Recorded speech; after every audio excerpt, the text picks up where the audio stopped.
할렐루야. 우리 태교원 성결교회 사랑하는 성도님들께 평안과 기쁨과 또 소망을 전합니다. 오늘 6월 첫 주인데요. 6월은 우리 태교원 성결교회의 은혜에 관한 열망과 승리의 달입니다. 우리는 부족하지만 성령 하나님께서 우리 안에 내주하셔서 우리를 이끌어 주시고 주장하시기 때문에 이 6월도 사실은 앞은 잘 우리가 확실하진 않지만 우리 안에는 성령님의 인도하심을 따라 고백한다면 반드시 승리할 줄로 믿습니다. 하나님의 말씀은 약속과 맹세가 있는데요. 약속보다는 맹세가 더 강한 거죠. 또 강한 긍정 아닙니까? 약속은 뭐뭐 하면 뭐뭐 하겠다 이런 의미도 있지만 맹세는 반드시 내가 너를 무엇 하겠다 이런 거 아니겠어요?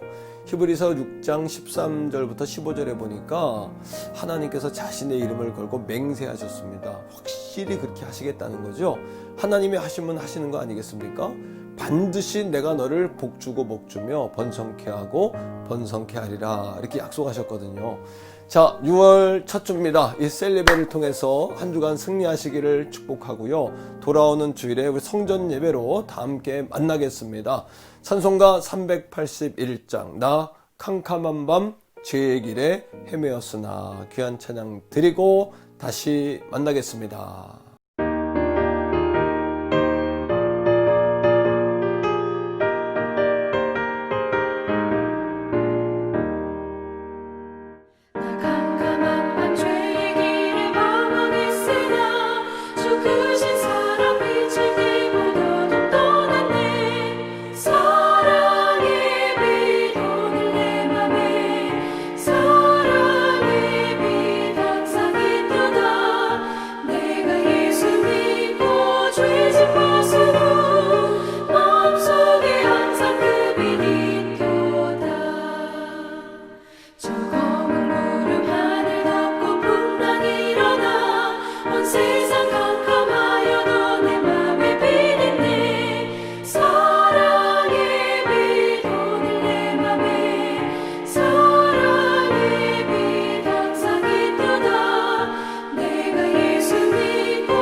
할렐루야. 귀한 찬양을 통해서 여러분 은혜 받으셨죠? 우리는 캄캄한 밤 죄의 길에 헤매었지만 주 성령께서 우리의 마음에 밝은 빛을 비춰주셔서 우리가 예수님의 손을 붙잡고 구원받은 백성으로 그렇게 살게 됐다라는 귀한 고백의 찬양이었습니다. 자, 이 시간에는 하나님의 말씀 함께 읽고 오겠는데요. 성경 말씀 준비하시고요. 또 아래 자막도 참조해 주시고요. 화면도 참조하시면 되겠습니다. 하나님의 말씀은 사도행전 2장 37절부터 42절의 말씀입니다. 제2장. 그들이 이 말을 듣고 마음에 찔려 베드로와 다른 사도들에게 물어 이르되, 형제들아, 우리가 어찌할꼬? 너희가 회개하여 각각 예수 그리스도의 이름으로 세례를 받고 죄 사함을 받으라.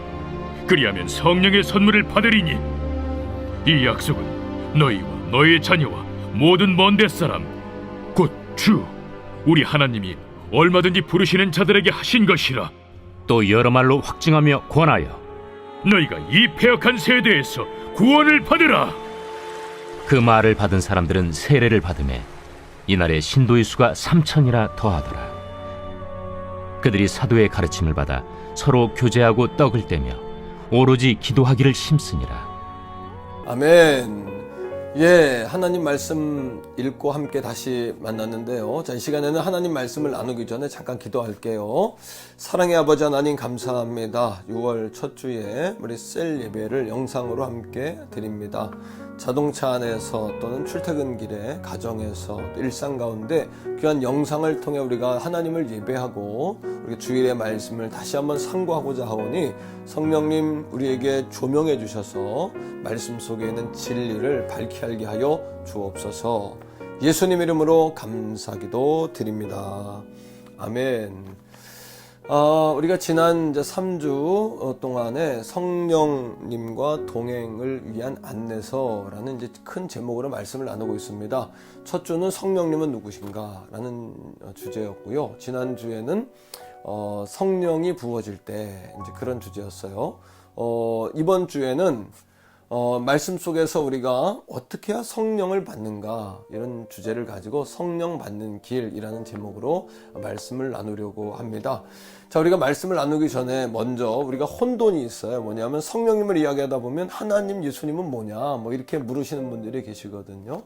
자, 하나님은 어떤 분이시냐면 하나님은 창조하신 분이십니다. 그리고 하나님의 백성들을 복을 주고 보호하시기 위해서 우리에게 십계명을 주신 거예요. 자, 그런데 하나님의 백성들이 그 십계명을 잘 지켰을까요? 못 지켰을까요? 잘 못 지키는 겁니다. 그러니까 하나님의 관계가 깨지겠죠.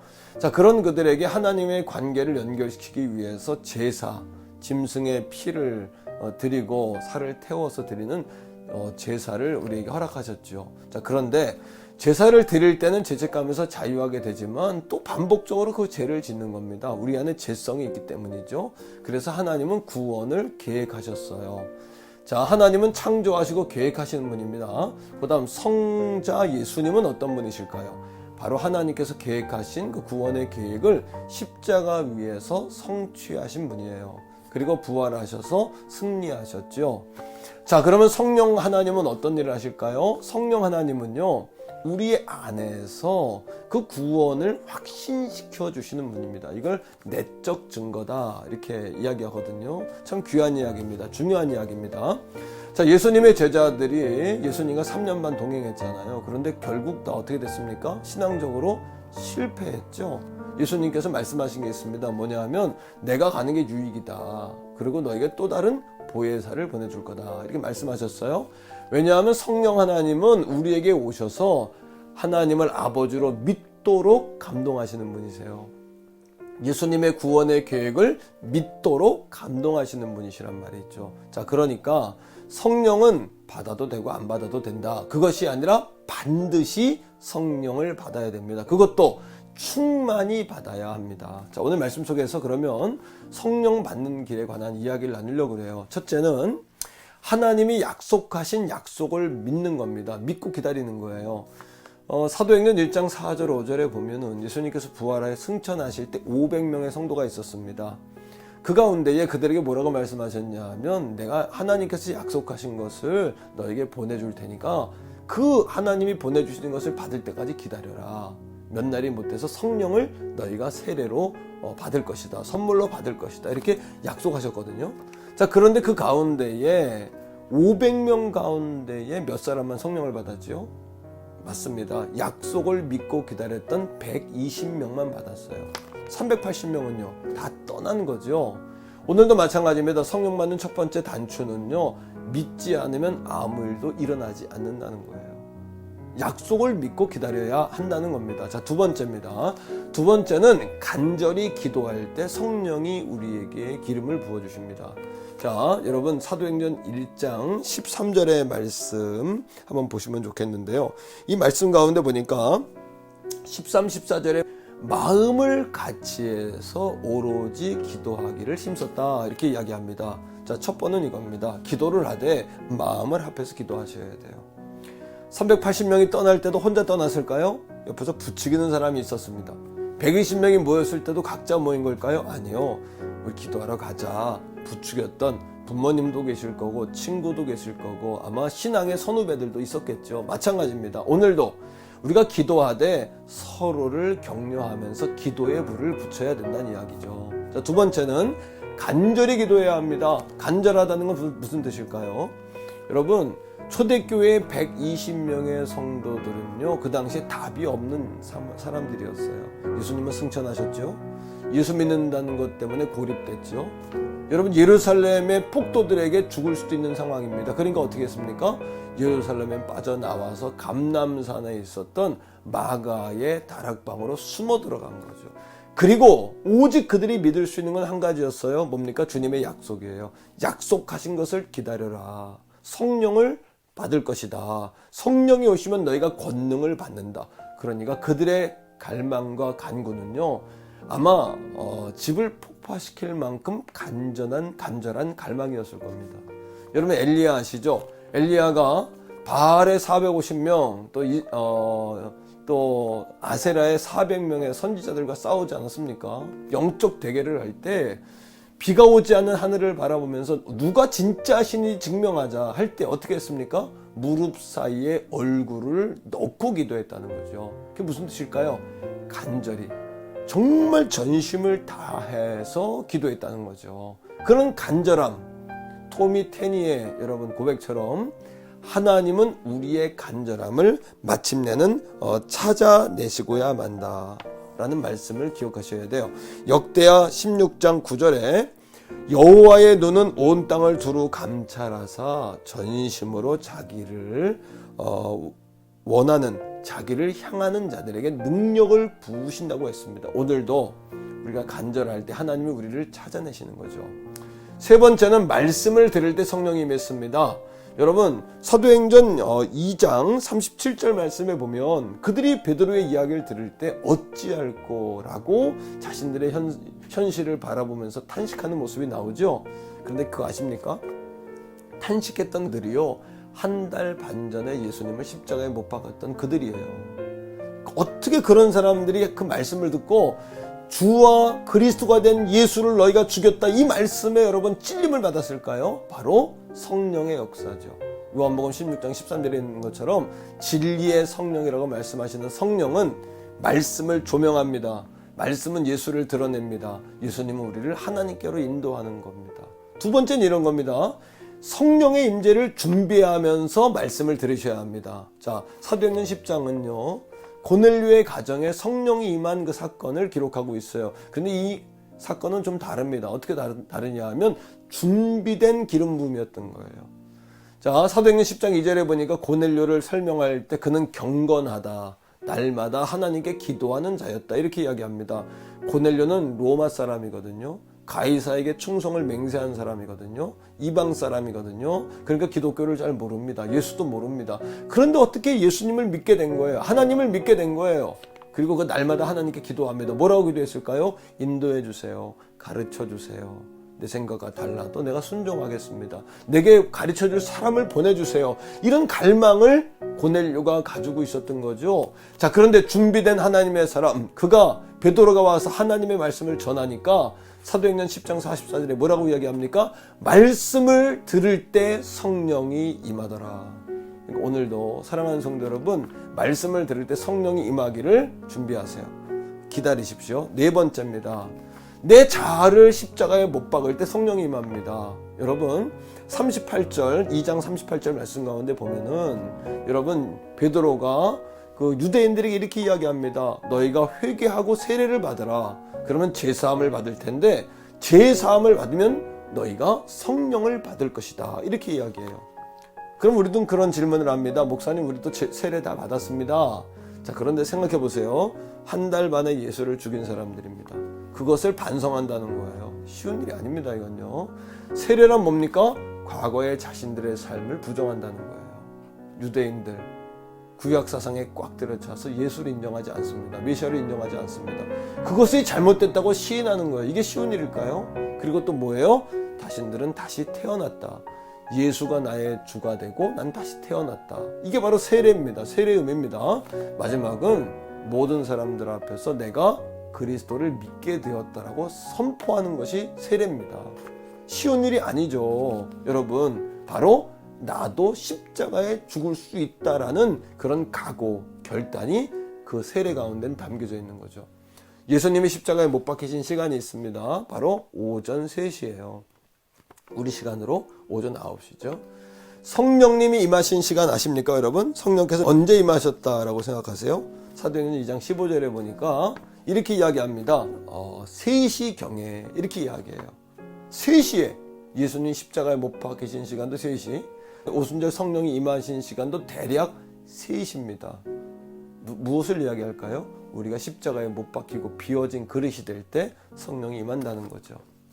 사랑하는 성도 여러분, 지금도 여전히 여러분들의 가슴에 불이 타고 있습니까? 윌리엄 부스라는 구세군의 창시자인데 그분은 늘 그렇게 질문했답니다. 여러분의 가슴에 불이 타고 있는가? 그렇게 옆에 불을 붙였다는 거예요. 예수님께서도 이 땅에 오신 목적을 누가복음 12장 49절에서 나는 이 땅에 불을 던지러 왔다. 만일 너에게 불이 붙어 있다면 내가 무엇을 더 원하겠냐? 주님 그렇게 말씀하셨어요. 이것이 왜 중요할까요? 우리의 성령이 오시면 우리 마음이 불탑니다. 불이 생기는 겁니다. 성령의 불이요. 그러면 내적 확신, 담대함이 생깁니다. 구원의 확신이 생깁니다. 기쁨이 생깁니다. 사역의 능력이 생깁니다. 기름이 부어집니다. 하늘의 은사가 임합니다. 그리스도를 증거하게 됩니다. 내적 확신 말입니다. 스티그마, 흔적이 내 안에 주어지는 거예요. 내 안에 권능이 주어지는 거죠. 여러분, 사단은 이 땅에 불을 끌어왔어요. 예배를 못 드리게 하는 게 아니라 불 없는 예배를 드려라. 그래야 우리가 탈진하지 않습니까? 불 없는 찬송을 드려라. 찬송을 못하게 하는 게 아니에요. 전도를 못하게 하는 게 아니에요. 불 없이 전도해라. 그러니까 자꾸 탈진하는 거죠. 봉사를 못하게 하는 것도 아닙니다. 불 없이 봉사해라. 교제를 못하게 하는 것도 아니에요. 불 없이 교제해라. 그러니까 우리 가운데 인간 냄새만 폴폴 나고요. 다툼과 분열이 자꾸 일어나는 거 아니겠습니까?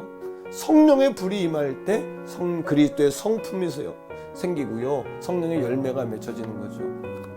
여러분, 1904년에 영국 웨일즈에 성령의 바람이 불면서 전 유럽으로 성령의 바람이 퍼져갔어요.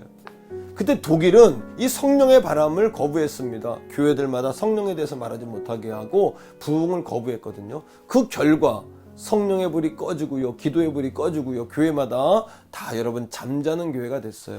그 결과가 무엇인지 아십니까? 1933년 히틀러의 나치 정권이 독일을 점령해서 독일을 여러분 완전히 악의 나라로 만들 때 그거를 저항할 힘이 독일 교회에는 없었던 거예요. 히틀러가 600만 유대인들을 학살하고 전 세계 2차 세계대전을 벌여서 온 세계를 불바다를 만들 때 이거를 막을 수 있는 힘이 독일 교회에 없었던 겁니다. 그 이유가 뭘까요? 그들에겐 불이 없었기 때문이에요. 성령의 불이 없었기 때문이죠. 성령의 불이 떠나면 나라도 그렇게 되는 겁니다. 교회도 그렇게 되는 거고요. 교인들도 그렇게 되는 거예요. 여러분, 교인이 없는 게 문제가 아니라 불이 있는 교인이 없는 게 문제고요. 교회가 없는 게 문제가 아니라 불이 있는 교회가 없는 것이 문제죠. 라오디게아 교회를 향해서 예수님 하신 말씀이 있어요. 뜨겁든지 차갑든지 알아. 너희가 미적지근해다. 내 입에서 뱉어낼 수밖에 없다라고 이야기했죠. 우리 태교원 성결교회가 정말 성령의 불이 임하고 성도들에게 성령의 불이 옮겨가는 활활 타오르는 하나님의 임재와 성령의 충만이 있는 그런 교회, 그런 성도, 그런 목회자, 그런 리더들과 모든 우리 다음 세대가 되기를 주의 이름으로 간절히 축복합니다. 자, 이 시간에는 우리 함께 기도하는 시간입니다. 한국교회 예배 회복을 위해서 우리가 당연히 기도해야 되겠고요. 또 한 가지 우리가 반성하고 회개할 일은 뭐냐 하면 너무 우리 입으로 힘들다 어렵다는 이야기를 일상으로 뱉는 것 같아요. 우리 이제 그렇게 하지 않기로 결단합시다. 그리고 하나님께 맡기고 기도하기로 소원합니다. 특별히 말씀을 전하는 담임 목회자와 종도를 위해서 기도해 주시고요. 말씀을 듣는 여러분 자신을 위해서도 고넬료 가정처럼 역사하도록, 또 베드로처럼 역사하도록 기도해 주세요. 우리 자녀들이 이제 학교에 등교하기 시작하는데 우리 자녀들의 학교 생활에도 어려움이 없고 우리 다음 세대 부흥을 위해서도 여러분 기도 부탁드리겠습니다. 자, 우리 있는 곳에서 마음으로 혹은 소리를 질러서 또는 무릎을 꿇고 아니면 도보 중에도 좋습니다. 우리 주여 한번 부르고 크게 마음으로 혹은 소리내서 부르고 같이 한번 기도하겠습니다. 주여